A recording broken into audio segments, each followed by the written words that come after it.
You're listening to A Seat at the Tech Table, a podcast by Sisters in Tech, hosted by Anna and Esther Koforiji. This podcast highlights the experiences of Black women working and thriving in the tech industry. You'll learn about how they found their paths into tech, and hopefully you'll be inspired to consider whether there's a seat for you at the tech table. Today's guest is Addy Awofisayo, Head of Music at YouTube for Sub-Saharan Africa. Hi, Addy. Hi, how are you two? We are good. We're so happy that you're here with us at A Seat at the Tech Table. Welcome. And before we get into everything today, we just want to get to know a little bit about you. So please tell us about yourself, who you are, where you're from, and what you do. Cool. I always feel like that's a loaded question. You don't know, you don't know what to say, where to start. So I'm Addy Awofisayo. I'm Nigerian American, I guess, because I was born in America. My family is Nigerian.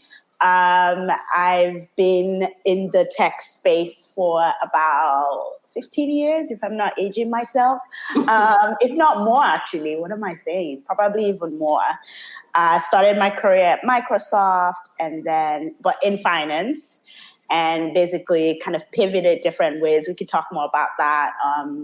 And finally, I'm now at Google and at YouTube looking after I started looking after content, so creators and media companies for Sub-Saharan Africa, and then started a new role looking after music because African music is blowing up. Yes. Looking after music also for Sub-Saharan Africa. So I've been doing that now about 4 months. And I basically say my job is to be the champion of African music at YouTube and at Google. Like, that's the best way to describe my job. You sound like you have an amazing job. Honestly, I'm sure like there's so many people who envy you. Because, the African music scene is like popping off at the moment and has been for quite a few years, to be honest.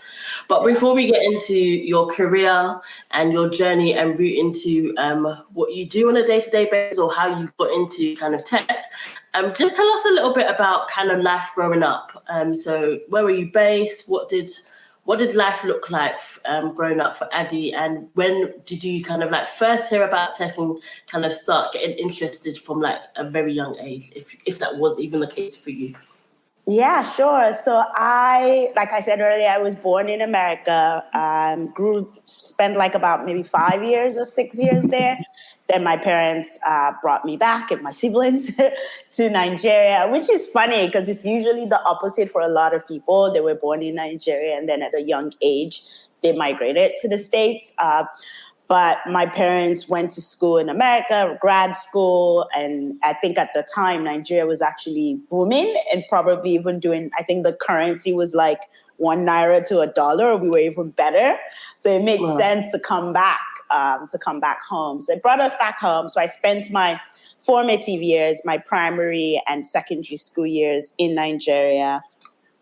And I think that really shaped who I am today. It really gave me a lot of values. I went to a boarding school, so I had the whole boarding school experience. And that really like shaped me and gave me like strong values to be. And I went to a female boarding school. So I was very rooted in like females can be presidents and females can be CEOs. And all of that, like feminist values. So I grew up with that. Growing up, I always knew I wanted to make money. So I told myself I want to be in a job that makes me money. And so that job was finance, because I was like, oh, finance, you're counting the money. So of course you have to make money.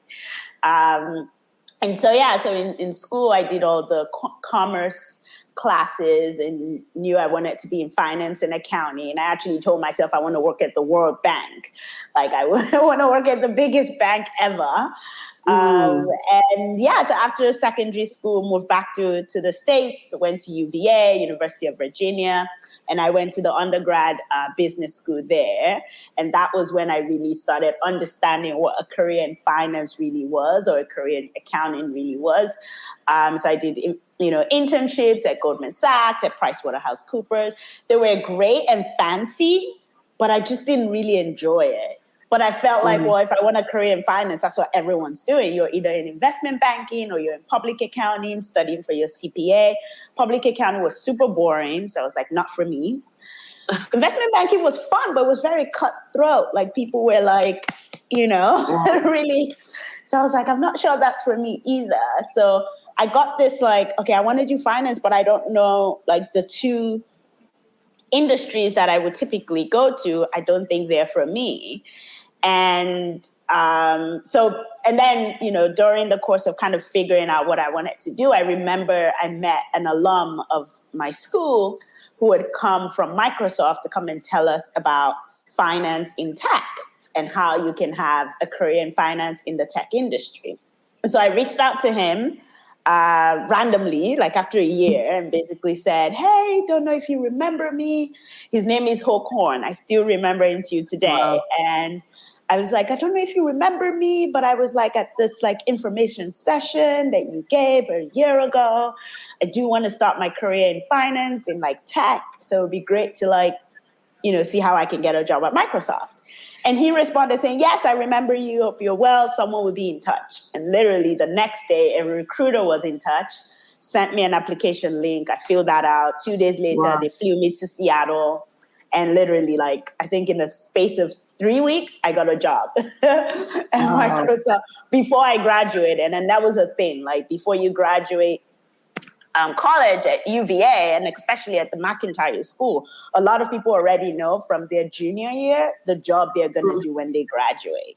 Because you either get a full-time offer right after your internship. And I did. I got a full-time offer with PwC, with Goldman Sachs, with Morgan Stanley. And I was I didn't think those were the, career paths for me. So I moved to Seattle after college and basically started my career in finance in tech. Okay. No, super interesting, like a nice overview of your journey into tech, and we'll get into it shortly. But yeah, it's just good to know how like you were able to kind of pivot from from finance into tech. So I'll hand it over to Esther, who's got a few questions around how your journey took place.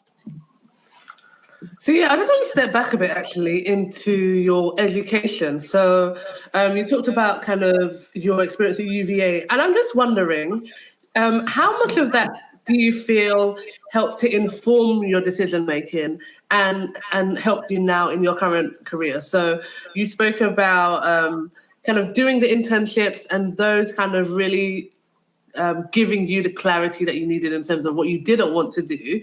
And how that info session, I presume, at your school helped you to connect with that alum. What else in that environment helped you to, or prepared you for your future career? Yeah, I think the people that I was even surrounded with. So schooling in Nigeria and doing like secondary school in Nigeria and going to the States to do college, and maybe now it's different, but back then it was two different worlds. Right? Because in Nigeria, you cram, you kind of study to pass an exam. You're studying to get an A in an exam. Whereas like at UVA, I had this like study to learn, right? It wasn't really about passing an exam. It was really about like my intellectual curiosity and like what really is like truly learning about whatever topic that I am studying. And sometimes like, I remember, in one of my classes, I think in my first year, a teacher was like teaching us something and a student started querying what the teacher was teaching. Like, no, they don't agree with that. And this is what they think. And I was like, how don't you agree with your teacher? Like, that's the teacher. Like, I was just like baffled by that. But like, they encourage that. They encourage like, poking and picking on things and just like being curious about things. And so that was a different shift for me. And I think being in that environment, I had to really change my mentality and mindset about learning and about just like other things like networking and building a relationship with people. Like it really wasn't about just like studying and passing an exam.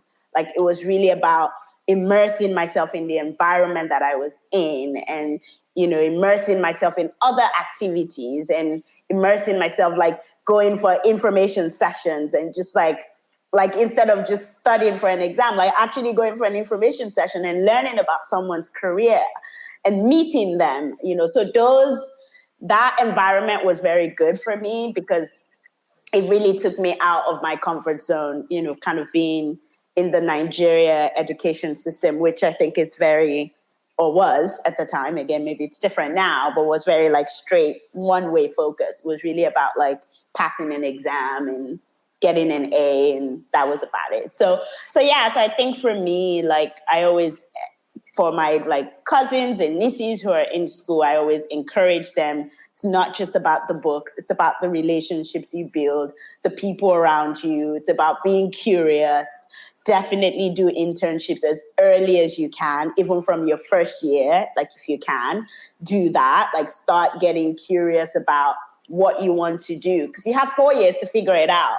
And even after the 4 years, you still may not figure it out. Like in my case. So yeah. That is super useful, and I think that's always good advice. It's something we hear a lot, that the people around you are sometimes more valuable than the information that you are kind of gathering when you're in academic institutions. So definitely agree with that. So kind of post your internships and post your university, you've had a number of interesting jobs. As you told us, you started off at Microsoft, but you were doing kind of finance jobs there, but you moved on to, I think it's the Clinton Foundation, you got Discovery. So just tell us about that journey, that arc of different roles. Sure. So I had an amazing time at Microsoft, such a great company. I met amazing people. But finance just, I think at the end of the day, I had to accept that it wasn't for me. I was like, okay, this career that this job path that I've kind of dreamed of as a kid, I don't think is for me. And I think I also kind of fell into that job path because of my parents. Like I couldn't really explore, I love storytelling and I love like creativity. As a kid, like my aunt would tell you, like anytime someone comes into the house, I would say, oh, come, let me tell you a story. And then I would just like make up this story and they'll be like, wait, is that real? I was like, no, I just made that up, like literally on the spot. And so that part of me, I never really explored because I just didn't think, one, it was a career. I just thought it was a hobby and it was just something I liked. So I never explored it. So after doing finance for about 4 years, I was like, okay, this is boring. I don't think I see myself doing this for the rest of my life. And I think at that time I was about 24. So it was kind of getting to that quarter life crisis where I'm like, oh, what do I want to do for the rest of my life? And a lot of my friends at the time were taking a year off, going to get their MBAs or going back to get MPPs or law degrees. And so I decided, well, okay, I'll do the same thing. I'll take a year off and apply to grad school and figure it out from there. So took a year off, and the year off was in Jamaica working with the Clinton Foundation. And that was such an amazing role, an amazing job. I literally was supporting the healthcare system to strengthen their systems, like to put processes in place that targeted towards the HIV clinics. So I would literally go to an HIV clinic and understand from start to finish when a patient comes in, how do they get triaged up to when they see a nurse or a doctor and they get their meds and they get out of the system. And our goal was to reduce that from about 7 hours to about an hour or two, right? Because literally patients will come in and for 7 hours before they see a nurse or a doctor. And so my finance background and my analytical background helped, because I could kind of take data and analyze it and break it down and things like that. So that was helpful. So having that finance and analytical background was helpful, but being very hands-on, seeing a problem, coming up with a solution, solving it, implementing it was very exciting to me. So I was like, okay, so I think I'm trying to find a path of what I would like to do. I know I like hands-on stuff. I like solving problems. I like coming up with solutions. I like implementing those solutions. And so I was like, okay, this might be what I want to do. So I went to grad school. I went to get my master's in public policy because I was like, okay, I like this like HIV public policy thing. So while I was in grad school, I was like, okay, a lot of the public policy people either go truly work at the World Bank, which was somewhere I wanted to work as a kid, or they go work for the WHO or UNICEF. And I was like, man, I don't think those are like for me. Like, I don't see myself working at the World Bank or UNICEF. So I started exploring, again, just taking advantage of the people around me, learning from them, learning from my professors, understanding what my professors were doing outside of school or outside of like teaching us. And one of my professors, Professor Juma, who has passed away now, may so rest in peace, he was working on a entertainment project, sort of intersection of entertainment and public policy. So how does media influence public policy? How does media kind of shape how policy is defined? And I thought, that's interesting. So started working with him on a project, MTV Shuga project, because MTV basically was starting a new show called MTV Shuga. Lupita Nyong'o was actually on the first season, I think, or the second season. It started in Kenya. And so their goal or their objective was, how do we create a show that basically educates young people about HIV/AIDS, right? So you're watching your favorite show, but it's dispelling myths and it's informing you about HIV and bringing awareness. And their objective was that, and their goal or thesis was that was probably more effective than the traditional means of getting young people to either abstain from sex or be aware about HIV, AIDS, and things like that. So again, my analytical background, working in an HIV clinic in Jamaica, all of that came together to work on this show in the entertainment space. So that was my inroad into kind of media and entertainment. And I was like, okay, I'm liking this. I'm enjoying this, like, coming up with a show, kind of thinking about how that show can make a difference, analyzing it, getting surveys out there, analyzing the surveys, taking those results, implementing it again on the next season. I was like, okay, this is great. And after that project and after I graduated, I stayed on to work with my professor on another project with the Discovery Channel, also on HIV/AIDS in South Africa. And so I think that was my inroad into the media space. I still didn't know what exactly I was going to do in media, but I knew I was enjoying kind of being in that entertainment sector and the media sector. Long story short, I basically met a founder of a media company in Nigeria while I was in school, in grad school. And he said, come work for me, like come back home, come back to Nigeria. We need smart people back home and, come back and work for me. And I was like, doing what? He's like, well, I have a media company. I have TV stations. I have radio stations. I have a satellite business that I'm starting. You can help run it. And I was like, wow. Okay. And yeah, after my project at Discovery, I basically was like, okay, like, why not take a risk? And if I hate it, I'll come back to the States and like figure it out from there. And yeah, so in 2014 now. In 2014, I basically moved back to Nigeria to come work for this person that I didn't even know what my job was going to be. I just knew they said, come work for me. And I moved back and basically had to figure out my role from there. So I attended the meetings, met the other like management staff, and then crafted my role as like business strategy and content strategy. And I did that basically for TVC, Radio Continental, Consat at the time, for about 4 or 5 years. And so that truly was where I learned, like, okay, I could take all my finance background, my analytical background, and be more hands-on, think about business, think about the strategy, think about content, how we want to position ourselves. And that was how I got started. Wow. So it's a very zigzaggy, like just like figuring it out, like talking to people and figuring it out, navigating and, not knowing what that path is going to be and just like following my experience and following my gut and just going with it. Yeah. And I'm just like in awe right now. And it's so funny because I was literally speaking about Shuga the other day to somebody, and like the thing that you were kind of part of the brains behind it, like that's amazing. I love that show, and that it really did have that educational kind of like piece to it. So yeah, no, that was amazing. So kudos to you for that. Thank you. Yeah, and I just want to dig into just where your head was at kind of through this period. So you spoke about when you were younger, kind of, I guess there was a bit of pressure or just the feeling that you needed to kind of have a kind of a stable career, I guess, and finance was it.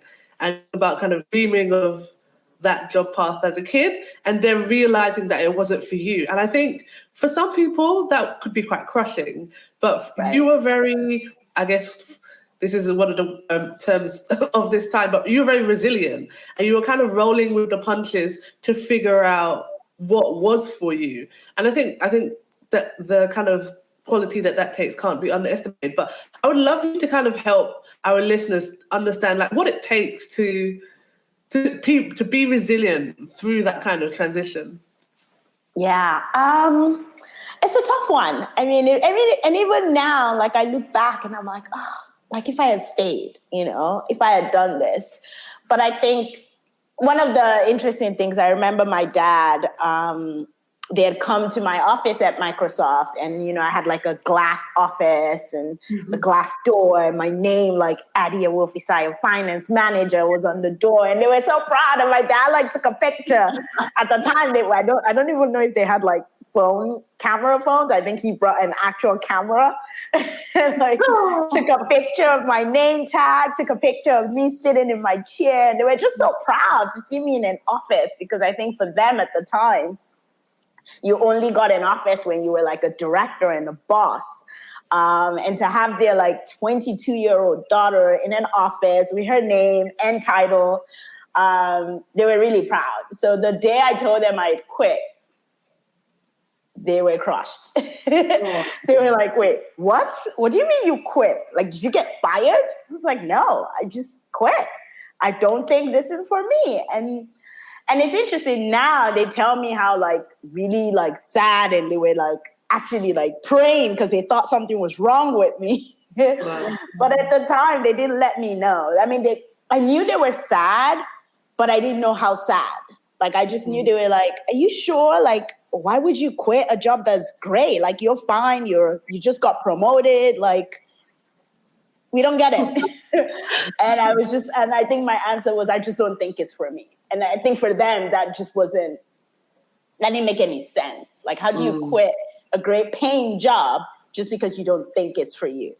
And I think for me, one, having that support, even though, because if my parents were like, showed how crushed they were, and maybe even like vocalized how like, ooh, disappointed and all of that, maybe that would have made me start questioning myself.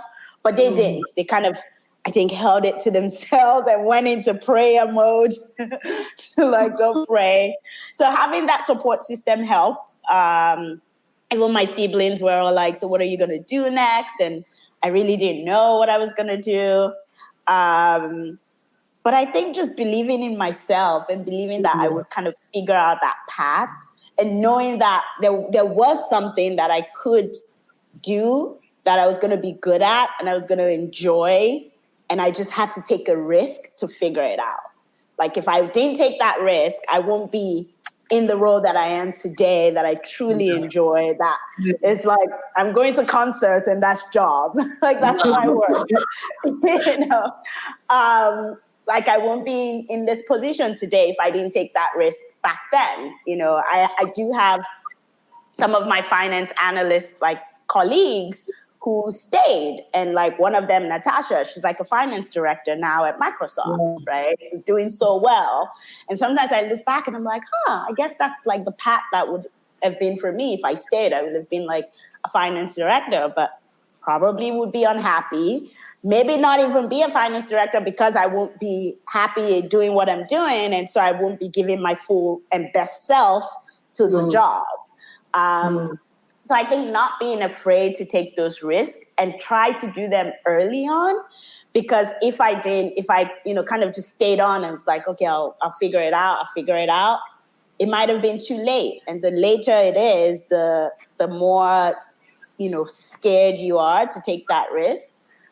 So for me, taking that risk early on, believing in myself, having a system that supported me, even outside of my family, right? Because I had a few friends that were in that same boat of like, what do we really want to do with our lives? And so just kind of having that network system of like, oh, this person, and that's how I even knew about the Clinton Foundation job, because I wouldn't have even thought about it.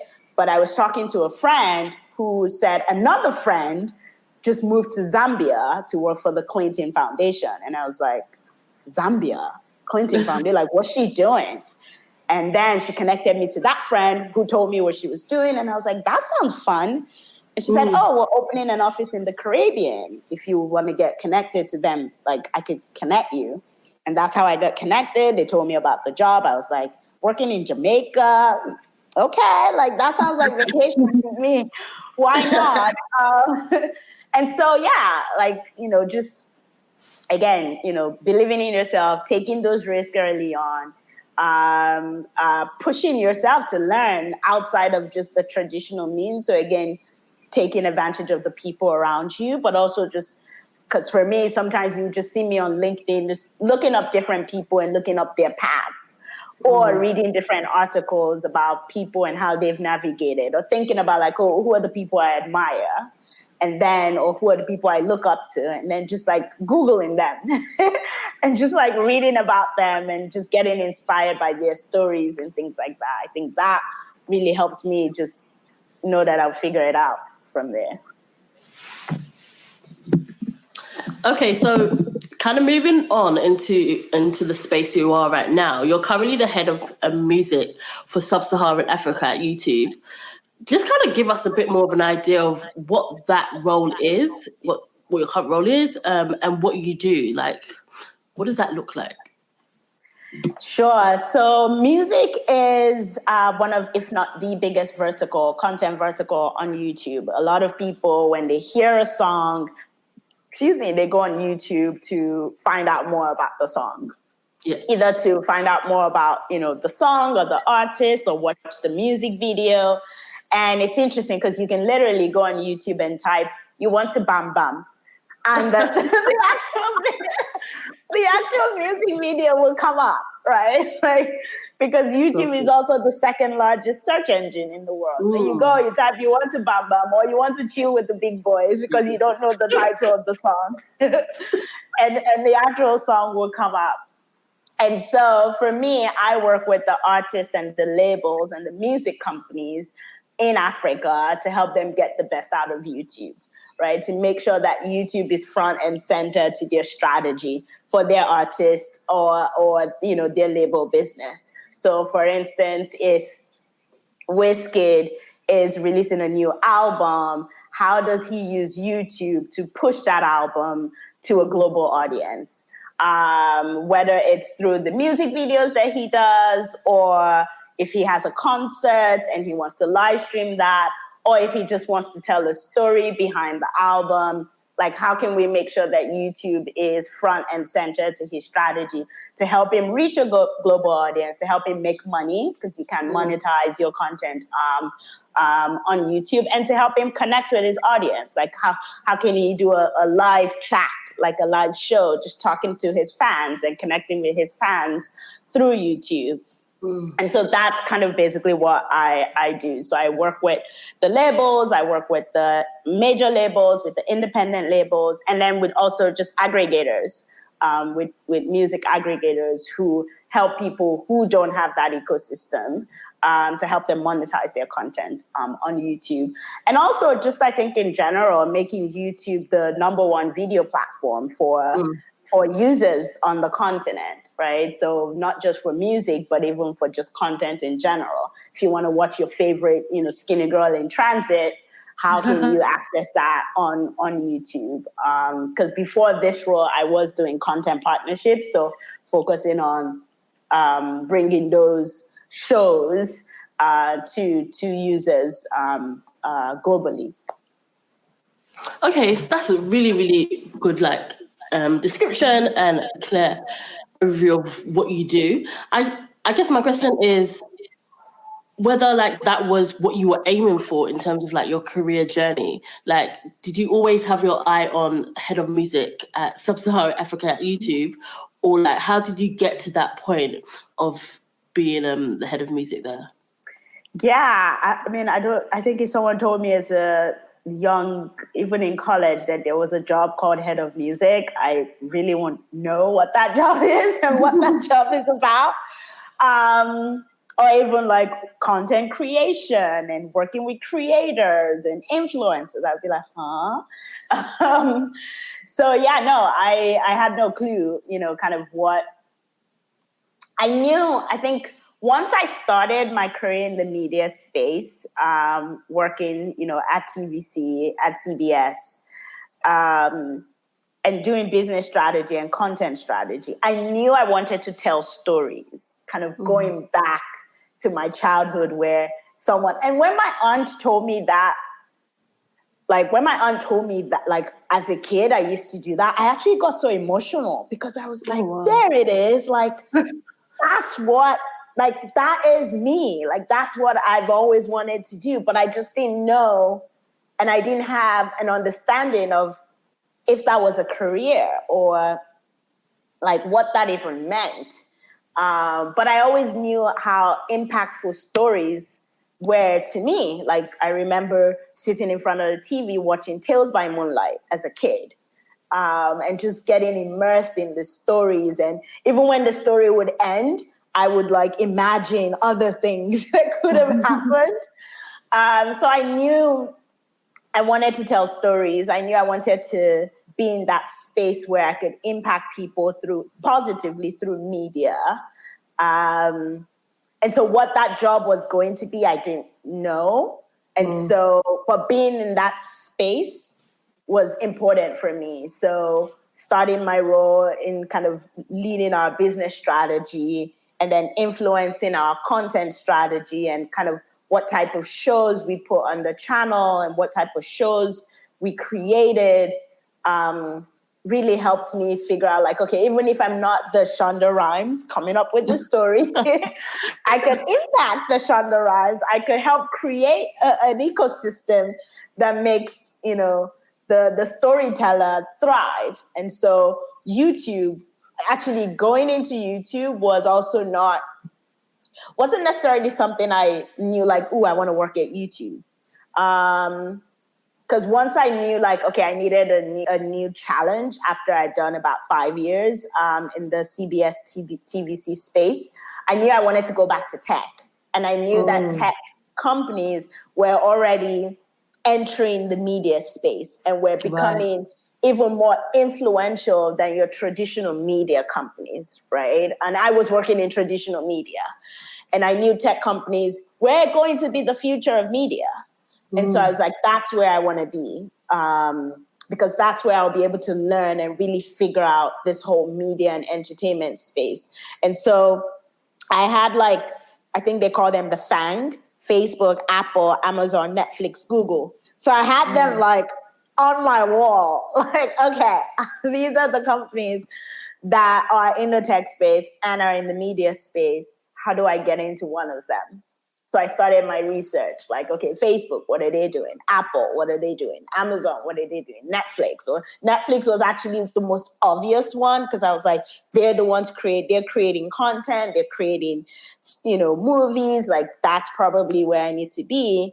But again, going back to my network and building relationships, I started reaching out to people I knew in each of those companies. And at Google, there were a lot of people who had worked at Microsoft that were at Google. So I connected with one of my former managers, Isabella, and she was just completely amazing. And she was, when I told her what I've done before and what I was thinking of doing, she was like, oh, that's YouTube. You need to be at YouTube. Wow. YouTube is where I think you can really like figure out what you want to do in the content space and in the media space. And long story short, I actually interviewed for like 3 different roles at YouTube. Oh, wow. Before I got the one. Yeah. I interviewed for, I think, 1 role at Google, and then I interviewed for like 2 or 3 different roles at YouTube. And then when the role I got, which was content partnerships manager for Sub-Saharan Africa, when the recruiter said, we know you've been interviewing for different roles. We think you're a strong fit for Google and YouTube. We just need to find the role that's a strong fit for you. When she sent me the job description and I read it, I was like, Addy, if you don't get this job, something is wrong. I was like, because this is me. Like, my name is all over this, because I'd worked in Nigeria, I'd worked in the Africa, like, media space. I knew a lot of, like, the media companies in the African, like, space. And so in this role was supposed to help position YouTube as a core platform for all these traditional media players and content creators. And I was like, that's me. Yeah. So when I interviewed for the role, it took forever for them to give me the job offer, and I was so nervous. I actually had accepted another job like that I was gonna go for. And that was another story. Like, I had accepted a job, and then I got the YouTube job, and I was like, oh, like, this is the job I think is really for me. But I've accepted this job because I don't want to be like unemployed forever. So I had to like go back to them and just, be completely honest that I've gotten another job that I really think is a better fit for me. And so I won't be able to like take the job that they had given me. So I started at YouTube and started working basically with traditional media partners, content creators, influencing the content that creators were putting out there, helping them define their strategy. Because a lot of creators started as a hobby. Like, they started one because they're bored, or they started because they have a skill like cooking, and they just thought, okay, I could, put a camera in front of me and start telling people how to make jollof rice. Or they have a makeup skill and people tell them, oh, you should teach other people, and they start. But they don't really have a strategy to like how they're going to build their audience, what their content focus is going to be, how they're going to make money out of it. And so that's where like my role comes in, to really help them figure that out and help them build all that ecosystem to make what as a passion of theirs into a business. I love it. I'm just so inspired. This is amazing. Yeah, I love that story, because I think it's an approach to figuring out your career, which I think a lot of us are on the journey of doing, that we don't kind of hear about, or we don't hear kind of explained in that way. And I think essentially what it is, it's about kind of starting off with self-awareness and being aware of who you are, your unique skill, your unique interests, understanding the space you want to operate in and how you want to impact the world, not tying that to a specific role. So knowing yourself and what you want to do, and then finding a role that gives you that. And I think that's definitely the career approach that more of us should take. But I wanted to dig in actually to your YouTube role, because I work in tech, but I haven't worked in an Africa-specific role, and I'm just really intrigued about kind of what that is like. Obviously, kind of African culture is having a massive impact, from music to even Nollywood is growing and developing really quickly at the moment. So I'm just really interested in kind of the interplay between that and like a big global tech company, but also things like the African audience and kind of things like internet adoption and smartphone adoption. How does that impact the strategy and how you bring content to that market? I'm very intrigued. Yeah. So I think for me, being in the Africa space now is such a great time, because it's like a startup within like the company that you work in, because there's still a lot of learning, there's still a lot of development, there's still a lot of try and error that takes place with Africa, because we have not developed were not yet as developed, like say the US or the UK. And I think one of the reasons why, which you touched on, is access to internet, right? We still have a lot of people that don't have access to the internet. And so we're barely scratching the surface of the potential that we have. I always tell people, when internet is not a barrier, like African entertainment and African audience would truly like take over. Because even with the limited amount of internet access that we have and limited amount of people that are online, we are seeing the impact that is already having, not only on African entertainment, but also on just like global entertainment. Like look at Netflix and them doubling down on the stories and the movies and the series that they have on their platform. The African stories and content that they have on their platform. YouTube, the amount of creators every day that come up. And the amount of creators who decide to do it full-time, who decide that YouTube is going to be their full-time business because they've been able to make enough money that they don't need another job to sort of supplement it. Like we have a lot of, whether it's Delicious or CCME or Markangel or Lasizwe, who YouTube is their number one platform, and how they basically their job and how like their source of income. And that's only going to grow. Like it's not gonna go down because there's still a lot of people coming onto the internet. Like there are still a lot of people coming online. And so their potential to build an even bigger audience is only going to grow and get better. And I say like those creators who are taking the risk today, because a lot of creators like start and they're like, I'm only on like 1,000 subs and I've been doing this for 2 years. I'm only on like 5,000 subs. But those are the creators who are most likely going to see success 3 years from now, 5 years from now, because they've done it. They've also had like trial and errors. They've learned from their failures. They've learned from their mistakes, and they've gotten better and they've like strengthened. So for me, I think the African space is such an amazing space to be in now, just because it's only going to get better. It's only going to grow.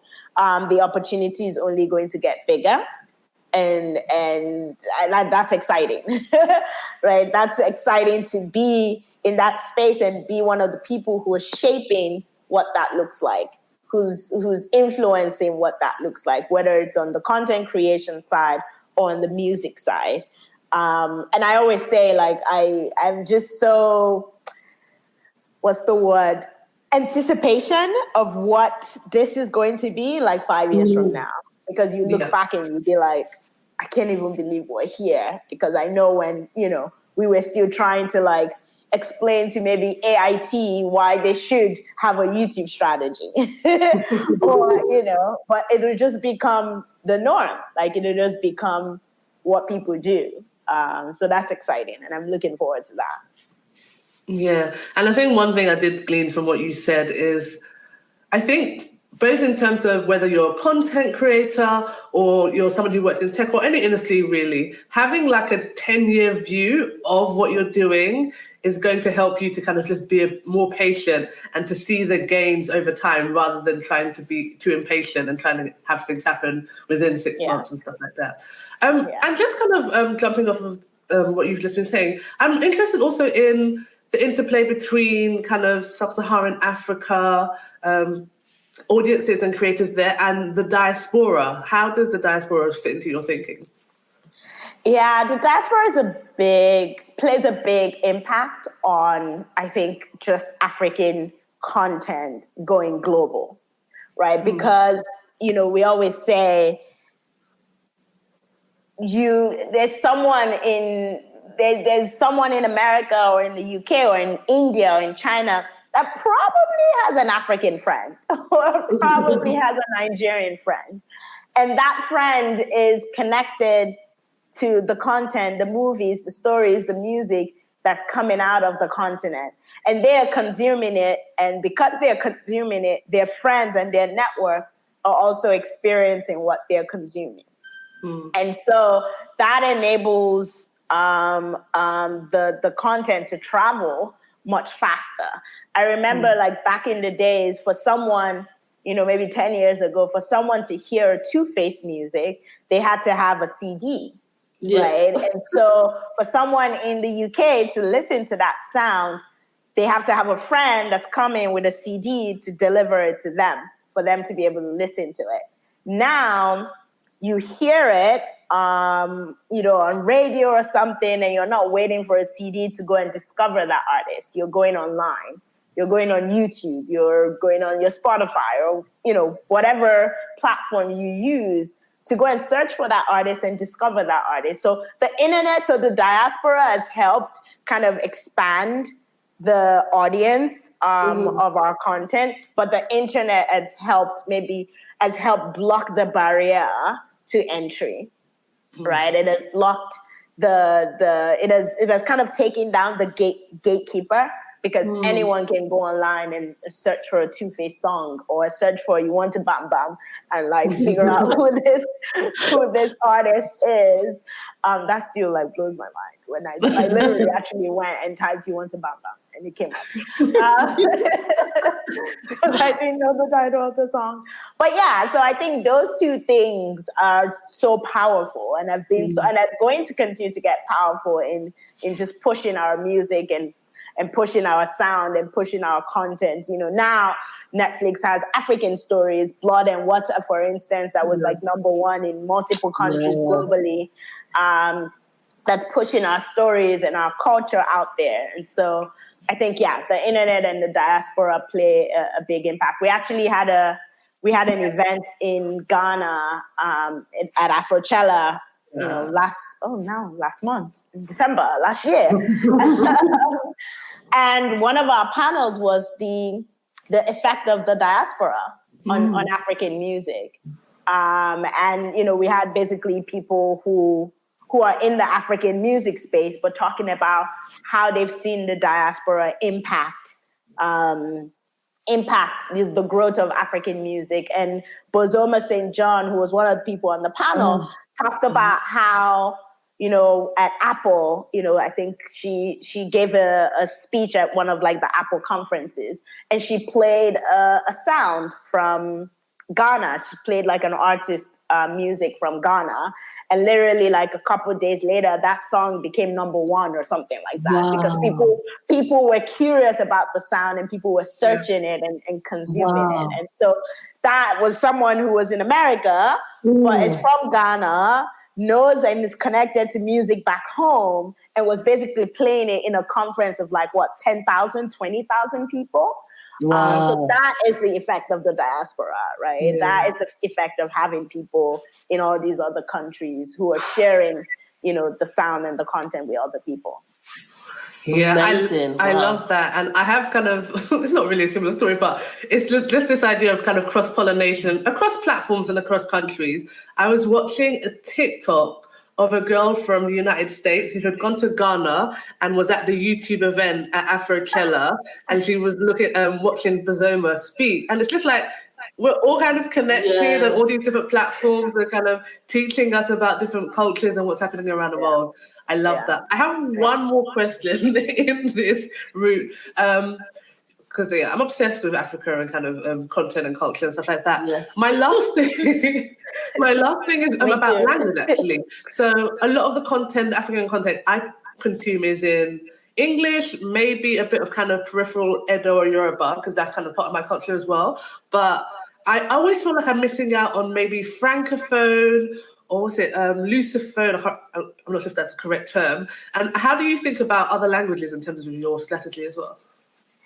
Yeah, so I think, Francophone Africa is a bit, the audience is different, right? Because the audience is like French speaking, but then it's kind of the same strategy or the same effect where the diaspora in France, for instance, there's actually I forget her name, there's a really big artist, she's from Mali, who's super big in France. Right, but her music started in Mali and then started like transporting and exporting into France, and she was able to build a big audience because it's French speaking, and so she was able to build a big audience there. So I think the strategy and the kind of mechanisms are different, at the same, but to different audience. Like I don't speak French. I wish I did. I wish I listened to my French teacher when I was in Nigeria, because we had a Togolese like French teacher, and I was just like, who wants to learn French? Now I do.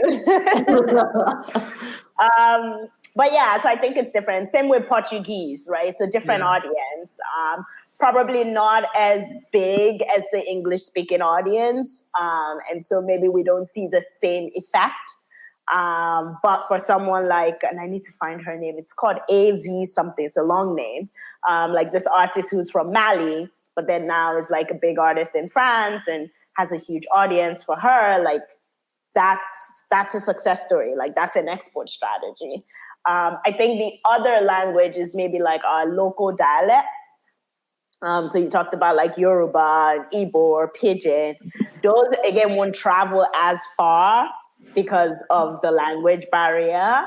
But I think what you see is, even in our English-speaking sounds, like if you listen to Wizkid's Essence, there's a little bit of Pidgin there, there's a little bit of Yoruba there.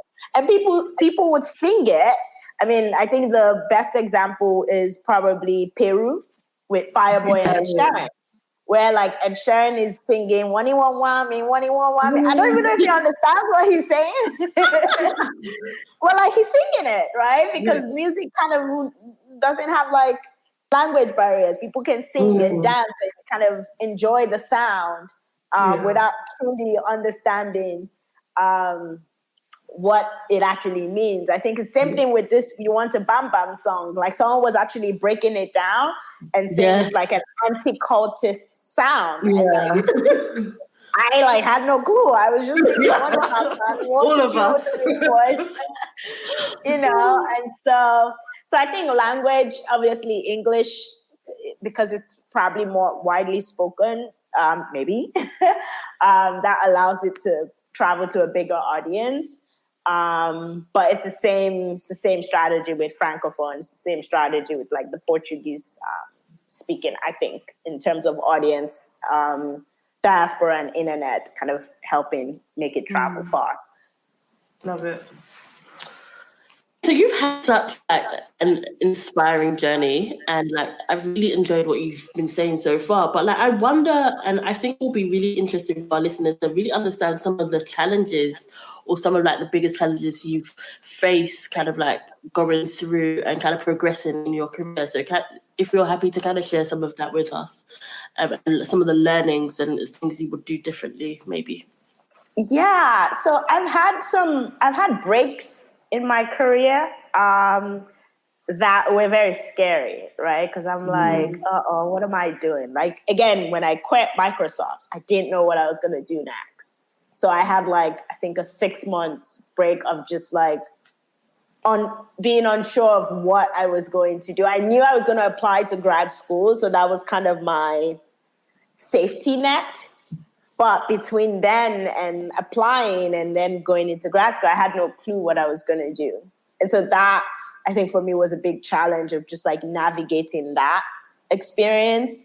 And then the second one was also when I left CBS and TVC, and I knew, again, that it was time for me to leave, but I didn't know what I was going to do next. And that was almost a year. So I was unemployed for a year, and I actually shouldn't do unemployed because I actually was unemployed. So unemployed means I really was doing something else, but no. I mean, I had other things, like I was kind of trying to figure out, like, maybe I could tell stories. I started like writing journals and doing different things, but that's really scary, like not having a job and not knowing when that job is going to come, but knowing what you want. Like, again, I wanted to be in the FANG.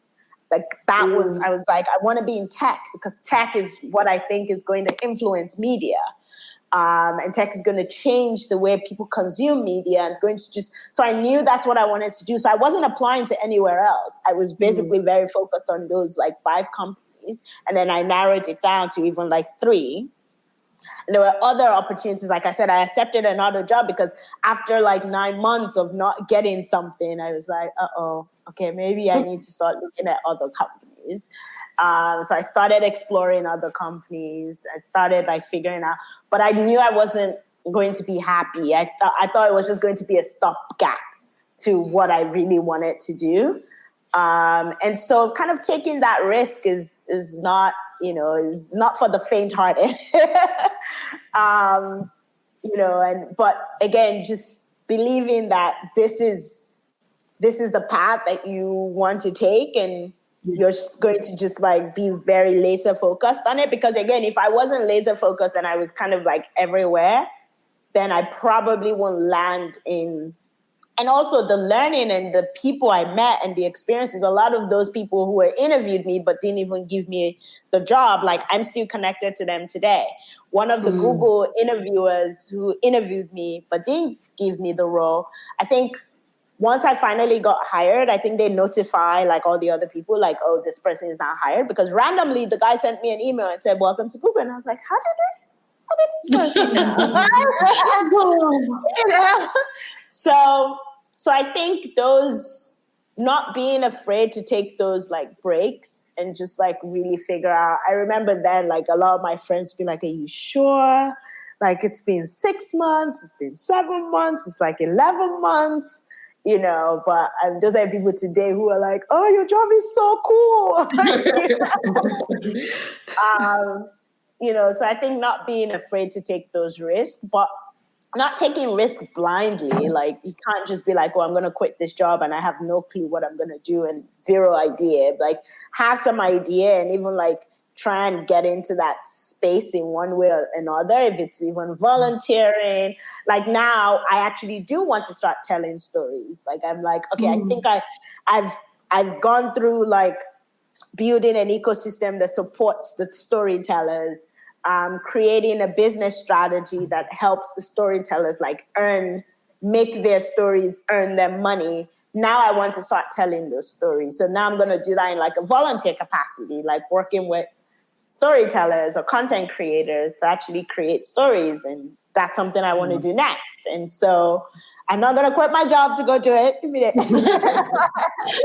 All right, let me do it in a volunteer capacity, kind of learn that space and then figure it out from there. Like, who knows? I might be doing a movie or a series that you guys will come watch. Yes, here for it.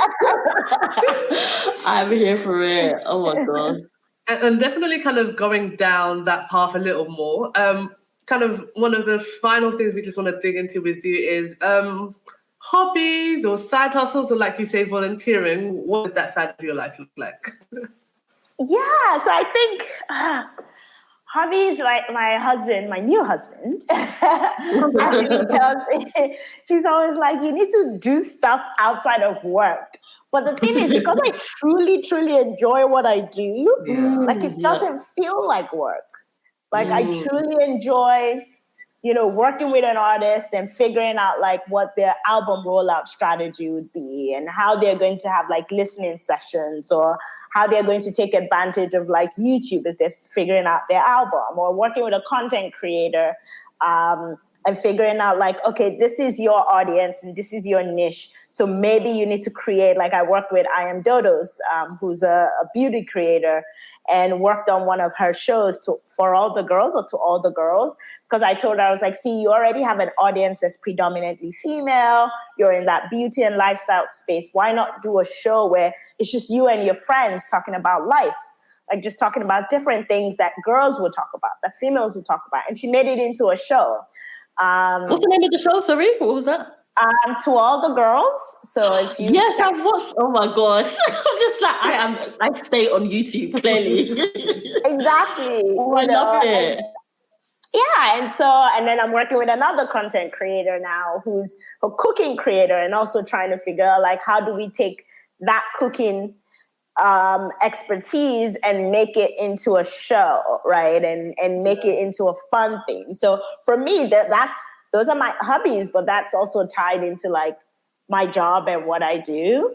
But now, like I said, it's, going from helping other people to actually maybe me making those stories myself. And then kind of working on the content myself. So that's something that I'm exploring. Nice. No, I think that's like the perfect space. That's ideally the space that we kind of all aspire to, where our work becomes part of our life, or something that we don't see as work, but we see as something we enjoy. We're happy to kind of do daily. So Yeah. no, you're in a good place. Thank you. Okay, so I know you're fairly new into your role as head of music at YouTube, well, Sub-Saharan Africa at YouTube. But I guess as we round up, it will be really good to kind of really get a bit of a sense of like your future endeavors, or where you see your future kind of heading in terms of like your career path. That's a tough one, because I used to be a big planner. And what that means is I told myself, okay, I'm going to graduate college at 20. I'm going to work here and do it for like 5 years. I'm going to be a director at like when I'm 30. I was very like milestones and strategic, and very like focused on what I wanted to do. But I think as you've heard from my story, it didn't pan out that way. It didn't pan out that way because I sort of had to realize that not all my plans were going to pan out, and I needed to be okay with that, because whatever I was going to do next was probably better than what I had planned for. And so sort of going with the flow, still having like I know I want to be in the creative space. Like, I'm not going to wake up one day and say I want to be a doctor. Probably not.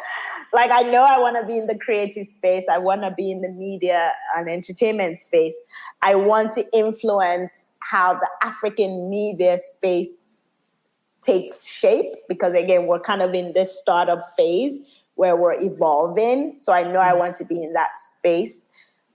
What exactly I'm going to be doing 5 years from now, I don't know, but I know it's going to be in that space. Right? So whether it's going to be me owning my own production house where we're telling stories and like making those African, yes, making those African stories and putting it on a global platform, whether it's me going to be, at a global company like YouTube, and influencing the stories that get told, or, I don't know. But I know I want to be in that space, and I know I'm going to continue to navigate and just like be open to experiencing different types of roles and different types of experiences, and meeting a lot of people. I think that's something that I've told myself in this role. I want to be, because I'm actually an introvert. Like, I'm an introvert naturally. And so, but I'm in a role where you have to be an extrovert, because you're dealing with artists, content creators, people who are like all about like showcasing themselves and putting themselves out there. And so for me, I've, kind of challenged myself to be a bit more outgoing, to be a bit more kind of extroverted, and pushing myself to meet more people, just kind of get out there a bit more. So that's something that, on a personal level, that's a goal of mine in this role. It's like, okay, I want to be out there a bit more, and just meeting people and networking with people and collaborating with people, in addition to kind of influencing the African music space, and YouTube being a part of that like strategy. So I think short answer is I don't know. I really don't know, and I'm okay with not knowing. Yes. I'm okay with, knowing that I will be open to the experiences that I encounter and the experiences that come my way. Love it. Well, I think that's a beautiful way to end, or not really end, to sign off, because your journey is ongoing. Yes. But to end this interview, thank you, Addy, so much for meeting with us today, for sharing your story. So much inspiration. So inspired. And like, your job sounds like one of the best jobs in the world. So we're so excited for you. Thank you. Thank you so much for having me. This was very fun. I enjoyed it. Thank you. And so the last thing we'll ask is, obviously, everyone who listens to this episode is going to be obsessed with you. So where can they find you online, and where can they follow you to find out more? Yeah, they can find me on LinkedIn. I'm Addy Awofisayo on LinkedIn and on social media platforms, Twitter and IG mainly, Addy Awo. So just my first name, Addy, and my 3 letters of my last name, AWO. And that's me. And I want to, like I said, I want to be a bit more out there. So people should definitely reach out and follow me. Yay, thank you so much. Thank you for sharing your journey. Thank you for speaking with us. We've loved this conversation today. Same here. Thank you so much. This was fun. Thanks for joining us today and listening to this episode of A Seat at the Tech Table. You can connect with us on our social media platforms. Just search @Sisters in Tech on Twitter and Instagram, and check out our website www.sistersin.tech to see what we've got going on. Don't forget to leave us a review on iTunes, and we'll bring you the next episode soon.